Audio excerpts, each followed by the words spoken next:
नारायण कहाँ है, नारायण कहाँ है। भले ही अपने बेटे को बुला रहा था, लेकिन नाम तो भगवान का ले रहा है ना। समझ रहे हैं? यहाँ सुखदेव जी सभी जीव को यह संदेश देना चाहते हैं कि घर में अपने बच्चों का नाम भगवान के नाम पर रखो, तो कम से कम उठते बैठते सोते जागते भगवान का, भले अपने बेटा बेटी को बुलाओगे, नाम परमात्मा का लेते तो रहोगे। हम लोग डिम्पल ट्विंकल पिंकल क्या क्या रखते रहते, भगवान ही बचावे। और 60-70 साल की वे ट्विंकल कैसे लगेगी बताओ? कौन आई बात समझ?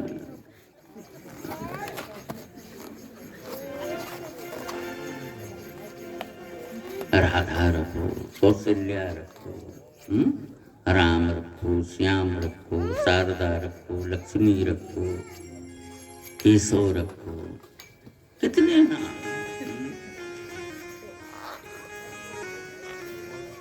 चिंकी पिंकी फलानी ढिमकी पता नहीं के 24 घंटे चिंकी चिंकी करती रहे।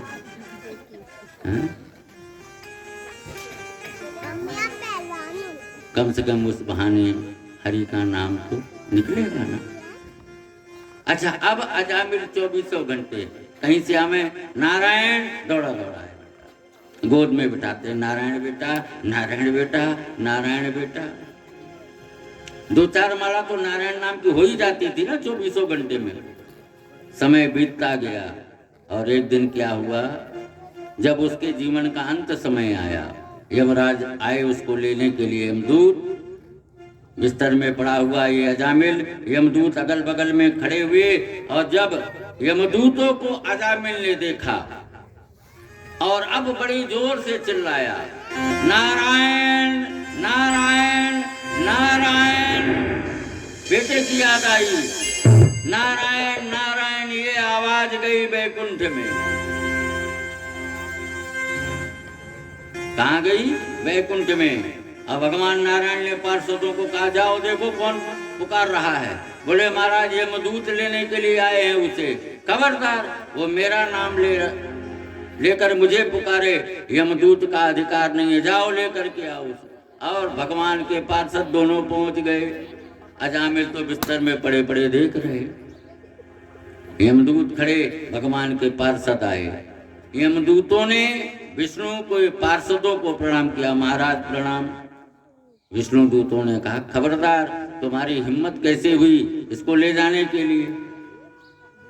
ये भगवान का नाम ले रहा हो, तुम लेने आ गए।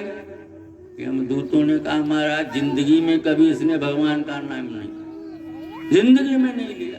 बोले अभी अभी तो नारायण नारायण बुलाया। बोले नारायण नारायण बुलाया जरूर, लेकिन अपने छोटे बेटे को बुला रहा था। भगवान के दूतों ने कहा, भले ही वह अपने बेटे को बुला रहा हो, लेकिन हे यमदूतों, यह बताओ कि नारायण नाम जगत में सबसे पहले किसका? बोले भगवान का। तो बोले बात पूरी याद रखना, जो भाव से कुभाव से किसी भी तरीके से अंत समय में भगवान का जो नाम लेता रहेगा, तब अंत समय में अगर भगवान का नाम लिया तो हो, हे यमदूतों, उस पर तुम्हारा अधिकार नहीं है, चले जाओ। यमदूत वहां से विदा लिए। विष्णुदूत भी चले गए। अब पड़े पड़े बिस्तर में सब सुना था, किसने? अजामिल ने। अब ज्ञान हो आया कि अरे, मैंने तो ऐसे ही अपने बेटे को बुलाया नारायण कहकर।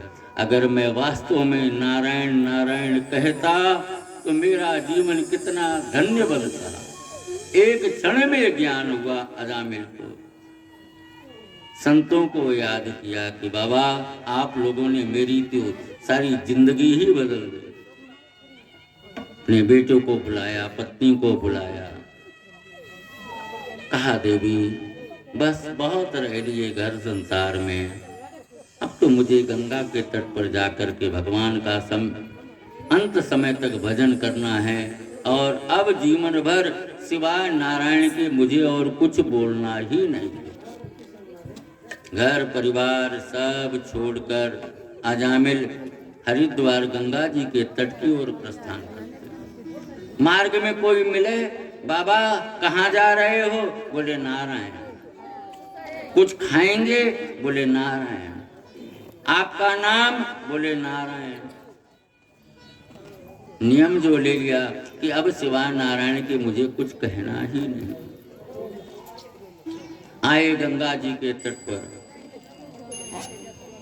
12 वर्ष तक नारायण नारायण नाम का जप करते रहे, और अंत समय जब आया, भगवान के दूत वही दोनों जो उस समय आए थे, जब यमदूत से बचाने के लिए वही दोनों दूत विमान लेकर के अजामिल के लिए आते हैं। जाकर के विष्णु दूतों ने अजामिल को प्रणाम किया। महाराज आप विमान में बैठिए, भगवान का बुलावा आया है, आप प्रभु के पास में चले। आंखें भर गई अजामिल की, गंगा जी को प्रणाम किया, संतों को याद किया, और विमान में बैठकर अजामिल इतने भाव से,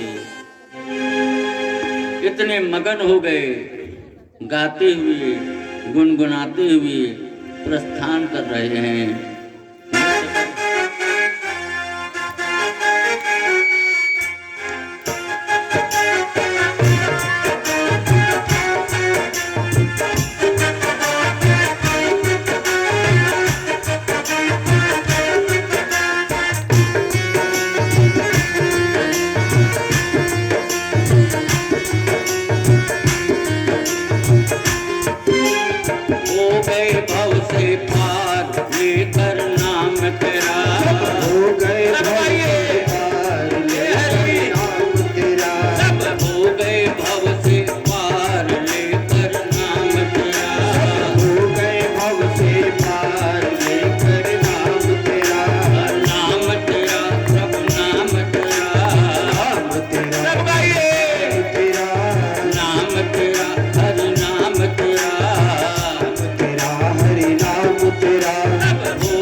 रामायण तैयार लेकर नाम तेरा, रामायण तैयार लेकर नाम तेरा।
गिरधर नाम पुकारी, हीरा गिरधर नाम पुकारी, हीरा गिरधर नाम पुकारी, हीरा गिरधर नाम पुकारी। विष अमृत कर दिया मुरारी, विष अमृत कर दिया मुरारी, विष अमृत कर दिया मुरारी, विष अमृत कर दिया मुरारी। नाच कूद कर तुम्हें जारी, नाच कूद कर तुम्हें रिझाई, लोक लाज कछु काम न आई, लोक लाज कछु काम न आई, लोक लाज कछु काम न आई। लोक लाज कछु काम न आई।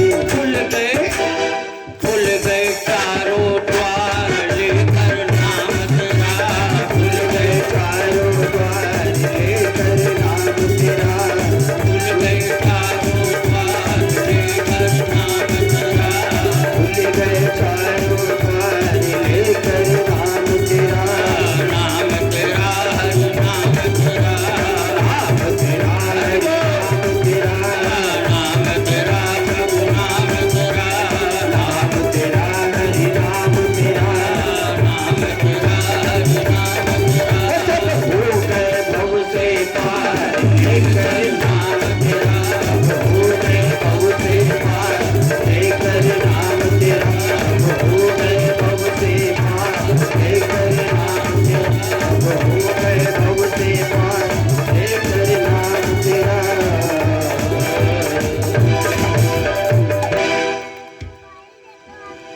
अजामिल भगवान का स्मरण करते हुए प्रभु के धाम की ओर प्रस्थान किए। यह सब कथा श्री सुखदेव जी ने महाराज परीक्षित को कह करके बताया।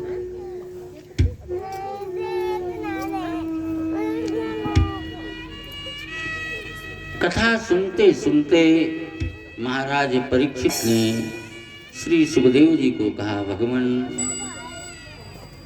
कथा में बहुत आनंद आ रहा है, लेकिन एक मन में शंका है। सुखदेव जी ने कहा, बेटा तेरे मन में शंका कौन सी राजन? परीक्षित ने कहा, गुरुदेव कथा सुनते सुनते मुझे ऐसा प्रतीत होता है कि जैसे भगवान के मन में भेद है। संतों का भक्तों का साथ देते हैं और दैत्यों का विरोध करते हैं।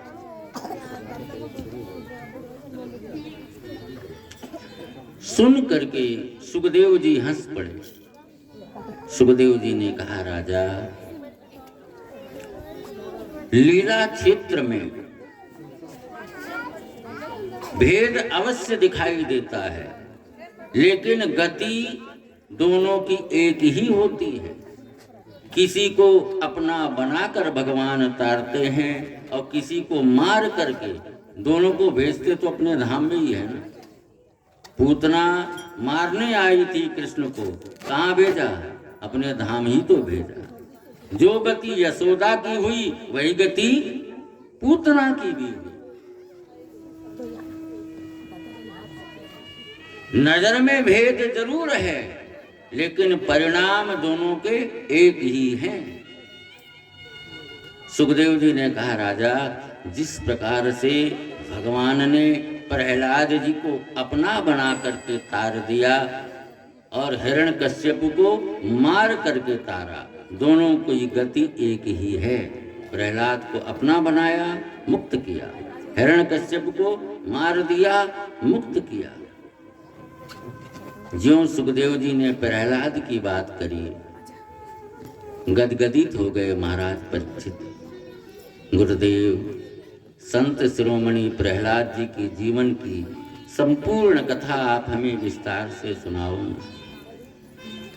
सुन करके राजी हुए श्री सुखदेव जी। बेटे, आज कथा का चौथा दिन चल रहा है, थोड़ा सा कुछ जलपान कर ले, फिर कथा आगे सुनाते हैं। परीक्षित ने कहा, गुरुदेव कथा की प्यास बढ़ती जा रही है, मुझे कुछ नहीं ग्रहण करना, बस आप मुझे कथा सुनाओ।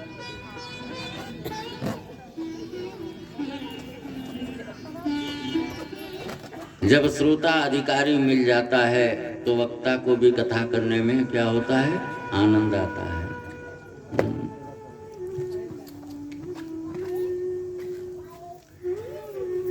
सुखदेव जी ने कहा, राजन,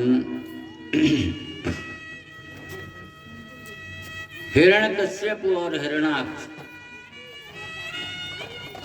दोनों दिति के पुत्र हैं।